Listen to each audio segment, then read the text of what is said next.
Allez, on retrouve notre page été pour en apprendre un peu plus sur notre région. Aujourd'hui, nous partons sur les traces de la fameuse légende des 4 fils aimants dans les Ardennes. Yann Lovato, originaire du département, la raconte en images dans sa BD. Un portrait signé Sophie Dumay et Xavier Claes.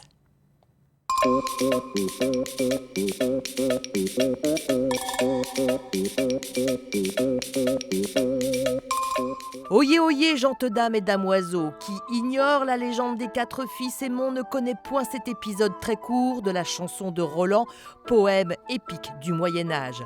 4 frères doivent fuir la colère de Charlemagne suite à une mortelle dispute avec le neveu du roi. Renaud, Allard, Richard et Guichard, sur le dos de Bayard, le cheval fée, se réfugient dans les Ardennes. Avec l'aide de leur cousin Maugis l'Enchanteur, ils bâtirent un château. Jusqu'à ce que l'empereur les retrouve, les 4 fils aimants se réfugient pendant 7 ans dans la forêt ardennaise. On ne peut pas dire que les 4 fils aimants sont nés à Bogny-sur-Meuse. C'est une hérésie. Par contre, ils sont nés de l'imaginaire de Trouvère. Et l'origine des Trouvères, où est-ce qu'ils l'ont écrit, où ce texte a été imaginé, ça, il n'y a qu'eux qui le savent. Et malheureusement, ils ont gardé leur secret, ont porté leur secret dans leur tombe. Un récit qui habite le cœur des Ardennais dès le plus jeune âge. Celui de Yann Lovato ne fait pas exception. Il a 10 ans à l'école primaire de Bogny-sur-Meuse.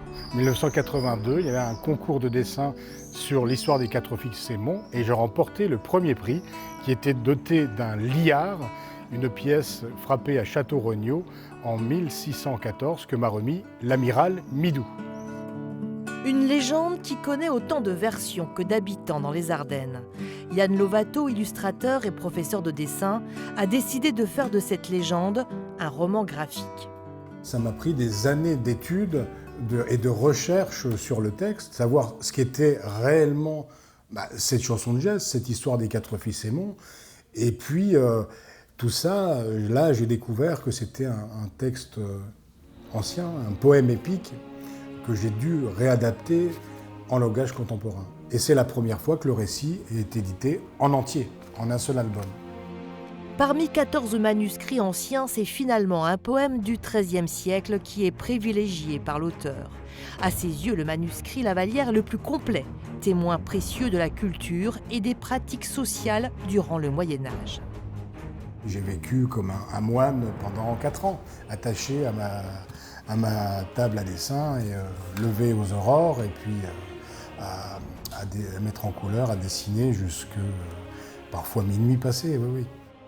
Quand je fais une planche de bande dessinée, eh bien, ça me permet d'être à la fois auteur, d'être à la fois scénariste, d'être à la fois décorateur, costumier, éclairagiste, metteur en scène, et puis acteur, puisque tous ces personnages qui vivent dans l'histoire, mais pour les dessiner, il faut que je vive moi-même l'action. C'est mon petit théâtre de papier. Jusqu'à présent, les chansons de geste étaient uniquement des récits guerriers. Et sous l'influence des chansons, des histoires, des contes bretons de la matière bretonne, va apparaître le personnage de Maugis. C'est-à-dire, c'est l'arrivée du merveilleux dans les chansons de geste.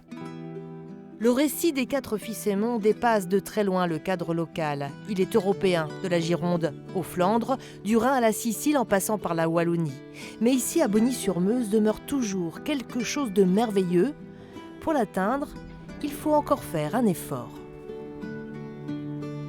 Pour revenir à la légende locale, là nous sommes sur le lieu dit de la Roche Fendue, qui est, selon cette légende locale, l'ermitage de l'enchanteur Maugis.